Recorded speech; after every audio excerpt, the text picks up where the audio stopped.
অভিষেক বন্দ্যোপাধ্যায়ের রদবদলের প্রস্তাবে বড় শিলমোহর পড়তে চলেছে মমতা বন্দ্যোপাধ্যায়ের। দলীয় সূত্রে খবর, আসন্ন উপনির্বাচনের পরে 15টি জেলা সভাপতি এবং নানা সংগঠনটি স্তরে রদবদল করতে চলেছে তৃণমূল কংগ্রেস। সেই সঙ্গে অনেক পৌরসভা ও পৌর নিগমের মাথা পরিবর্তন করতে চলেছে রাজ্যের শাসক দল।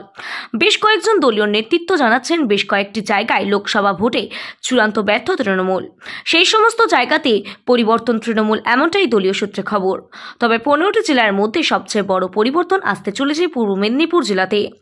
লোকসভা ভোটে কার্যত চূড়ান্ত ব্যর্থ তৃণমূল এই জেলায় ছিলেন 2 মন্ত্রী। ইতিমধ্যে পদত্যাগ করেছেন অখিল গিরি, তবে মৎস্যমন্ত্রী হিসেবে রয়েছেন বিপ্লব রায়চৌধুরী। লোকসভা ভোটে বিপ্লব রায়চৌধুরীর নিজের বিধানসভা এলাকা কোলাঘাটে ভালো ফল করতে পারেননি তৃণমূল। জেলার রাজনৈতিক মহলে গুজব সেই পদে বিপ্লব রায়চৌধুরীকে সরিয়ে আসতে পারেন উত্তম বারিক। অপরদিকে তৃণমূলের তমলুক সাংগঠনিক জেলা সভাপতি হিসেবে রয়েছেন অসিত ব্যানার্জি এবং জেলার চেয়ারম্যান চিরঞ্জিত মাইতি।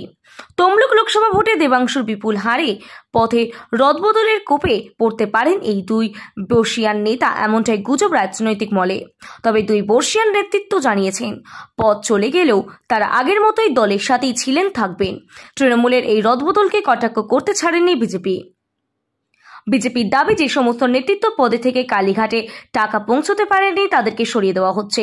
তবে বিজেপির এই দাবিকে উড়িয়ে দিয়ে তৃণমূলের এক রাজ্য স্তরের নেতা পার্থসারথী মাইতি স্বীকার করছেন, গত নির্বাচনে জেলার কোনো সিনিয়র নেতৃত্ব ভালো ফল করতে পারেনি। সাংগঠনিক স্তরে তৃণমূলের রদবদল হতে চলেছে এমন একটা খবর সামনে আসছে, এবং সেই জায়গায় তৃণমূলের জেলা সভাপতি, জেলা চেয়ারম্যান এই পদেও রদবদল হতে চলেছে। এই রদবদলটাকে কিভাবে দেখছেন? দেখুন, যা দলের সাংগঠনিক নিয়ম তাদের ব্যাপার, ওনাদের ব্যক্তিগত ব্যাপার, সংগঠনের ব্যাপার, ওনারা রদবদল করতে যাচ্ছেন। আসল মোদ্দা কথা হলো, কালীঘাটে টাকা ঠিকমতো পৌঁছতে পারছে না যারা, তাদেরকেই এখানে পরিবর্তন করা হবে, এটাই আমরা শুনতে পাচ্ছি।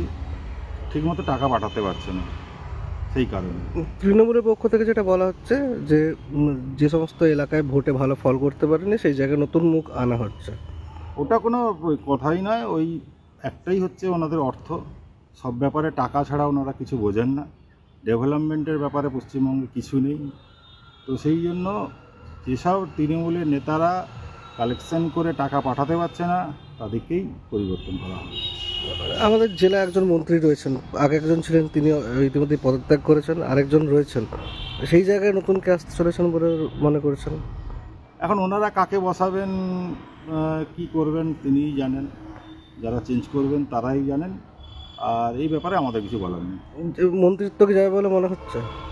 আগে তো কয়েকটা মন্ত্রী গেল, আমাদের তমলুক বিধানসভা বিধায়ক সোমেনবাবুর মন্ত্রিত্ব গেলেন, আরও কাঁথির একজন গেলেন, তো এটাও যেতে পারেন। আসলে ওইটাই কথা, যে টাকা ঠিকমতো যাচ্ছে না, বস্তাগুলো যাচ্ছে না। আপনার নাম? আমার নাম সুকান্ত চৌধুরী, ভারতীয় জনতা পার্টি তমলুক নগর মণ্ডলের সভাপতি। জেলা চেয়ারম্যান এদের পদ যাবে বলে শোনা যাচ্ছে, এই জেলার কি খবর?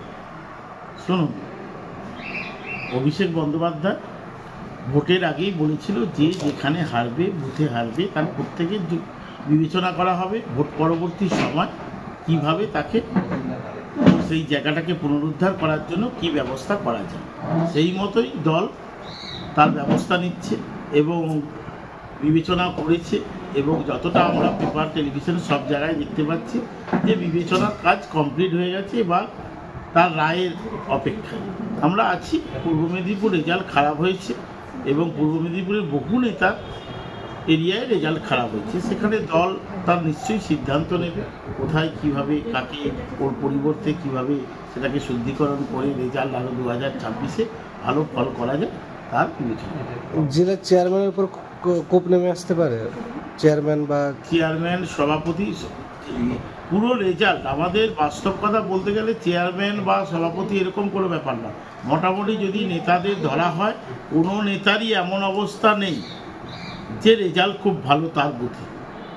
তাই দল যা সিদ্ধান্ত নিবে আমাদের মেনে নিতে হবে। জেলা চেয়ারম্যান যেন অসিত ব্যানার্জি থেকে সবার রেজাল্ট খারাপ, এমন কোনো নেতা নেই যার বুথে রেজাল্ট খুব ভালো হয়েছে। একটা জায়গার সেটার পরিপ্রেক্ষিত আলাদা, 2-1 বুথ ছাড়া, নাহলে আমাদের নেতৃত্বদের এমন কোনো কারোরই জায়গায় ভালো রেজাল্ট হয়েছে এই জেলার ক্ষেত্রে এরকম কোনো জায়গা নেই। জেলাতে একজন মন্ত্রীও রয়েছেন, তাহলে বলতে চাইছেন কারোরই, আমি বলছি না কোনো ব্যক্তি বিশেষ কোনো নাম তুলছি না, বক্তব্য হচ্ছে কোনো নেতা, এমন কোনো নেতা যারা আছে আমাদের সিনিয়র লিডার, প্রত্যেকের জায়গার রেজাল্ট খারাপ হয়েছে। একটা গুজব উঠে আসছে যে যদি মন্ত্রিত্ব যায় বিপ্লববাবুর, তবে উত্তম বারিক। তো দল কাকে করবে কি করবে সেটা দলের সিদ্ধান্ত। এটুকুন বলতে পারি আমাদের রেজাল্ট খুব খারাপ হয়েছে।